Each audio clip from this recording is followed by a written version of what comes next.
Hello అండి అందరికీ. అందరూ ఎలా ఉన్నారు? నేనైతే చాలా బాగున్నాను. ఈరోజు మార్నింగ్ రొటీన్ అందరికీ డైలీ ఉండేదే. మార్నింగ్ లేవగానే ఫస్ట్ గిన్నెలన్నీ క్లీన్ చేసేసుకొని ఇంట్లో పెట్టేసుకుంటాను. అండ్ తర్వాత ఇంటి దగ్గర ఇంట్లో మొత్తం బయట అంతా క్లీన్ చేసేసుకొని ఇంటి ముంగట అయితే ముగ్గు వేస్తున్నాను. నాకైతే ముగ్గులు రావు. ఇప్పుడిప్పుడే మ్యారేజ్ అయినాక నేర్చుకుంటున్నాను. కొంచెం కొంచెం నచ్చకపోతే స్కిప్ చేసేయండి. అండ్ ఇది అయిపోయినాక సింపుల్గా అయితే పులిహోర ఎలా చేయాలో చూసేయండి. సింపుల్గా టేస్ట్ అయితే చాలా బాగుంటుంది.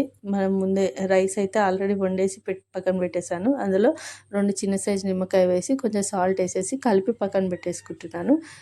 అండ్ దీన్ని పోపు వేసేస్తే సరిపోతుంది. అందులో మనం జీలకర్ర ఆవాలు, కల్లెమాకు, ఎండుమిర్చి, పచ్చిమిర్చి, కొంచెం పసుపు, కొన్ని పల్లీలు.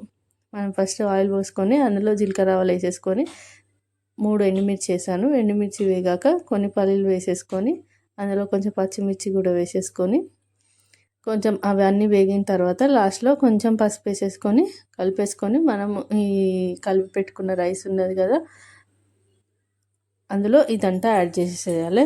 నిమ్మకాయ సాల్ట్ వేసి పెట్టుకున్న రైస్ ఉంది కదా, అదే అందులో ఇది యాడ్ చేసేసుకొని కలిపేసుకుంటే మనం పులిహోర టేస్టీగా సింపుల్గా చాలా బాగుంటుంది. ట్రై చేయండి. చింతపండుది వేరే ఉంటుంది, అది కూడా మళ్ళీ వేరే వీడియోలో చెప్తాను. ఇదైతే చాలా టేస్టీగా ఉంటుంది. నా ఫేవరెట్ అయిన పులిహోర. ఒకసారి ట్రై చేయండి.